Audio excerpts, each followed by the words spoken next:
Welcome to The Explainer.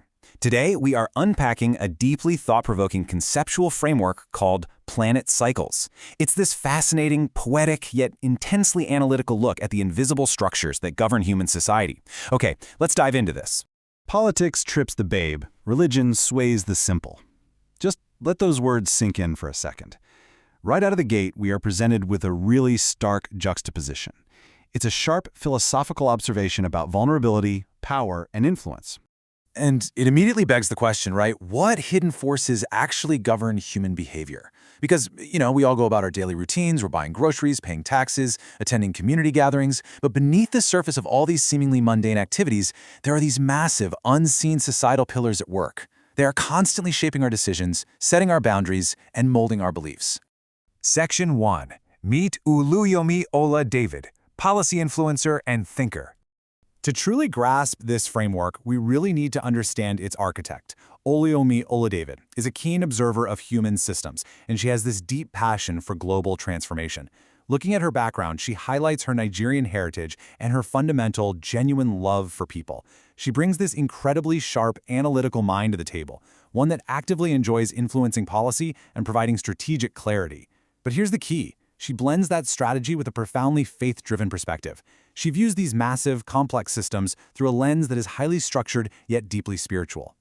And that brings us to her core concept, which she calls planet cycles. The crucial takeaway here is how she breaks down the entirety of human societal behavior into 4 distinct interacting categories. We've got politics, religion, economy, and force. She uses a series of really evocative, poetic maxims to describe exactly how these 4 pillars operate, how they restrict us, and ultimately how they drive society forward. Moving on to Section 2, Politics and Religion Analyzed, Culture and Belief. Let's unpack her impartial, bird's-eye view of how these massive institutions actually function day to day. And this brilliantly illustrates her approach. On the left, she writes that politics propagates culture and sells the perm. Essentially, she's suggesting politics is inherently about shaping societal norms, right? It's modifying natural states to fit a specific ideal. Then, on the right, religion occupies the fearful and straightens the kink. She views religion here as a force that provides necessary structure for our existential anxieties, attempting to straighten out the messy complexities of human nature. But, and this is important, she also observes the restrictive, perhaps unintended consequences of these exact same systems. She writes, "Politics prunes the wheel and religion stifles the faith." It's a very critical observation. While politics might try to steer the culture, it can absolutely cut back or prune natural progress and momentum.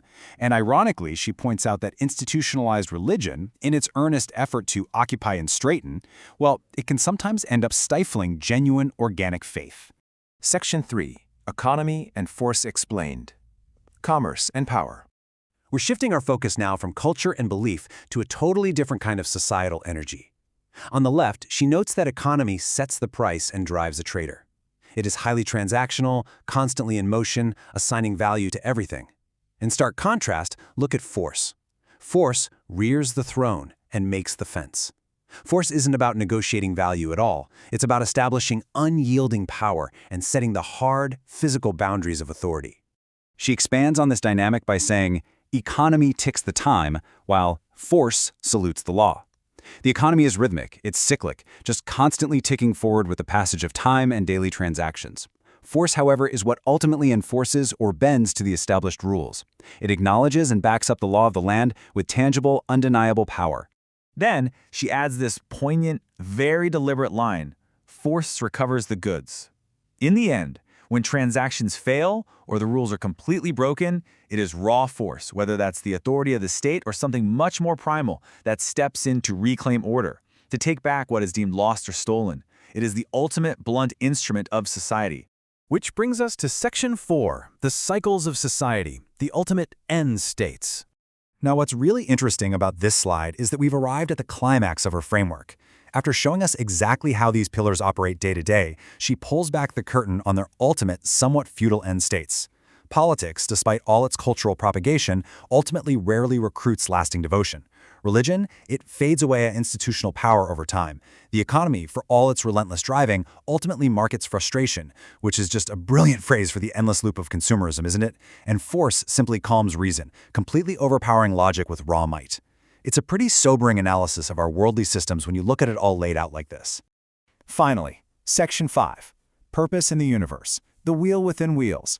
So if these are the ultimate, limiting end states of our worldly systems, where does the author actually find her hope?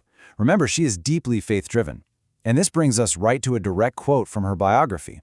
"My Father God owns and rules the universe. He is the wheel within my wheels." Despite her incredibly clinical breakdown of the flaws in politics, religion, economy, and force, she does not view the universe as chaotic or hopeless, not at all. She views a higher, divine purpose operating perfectly above and within these earthly cycles.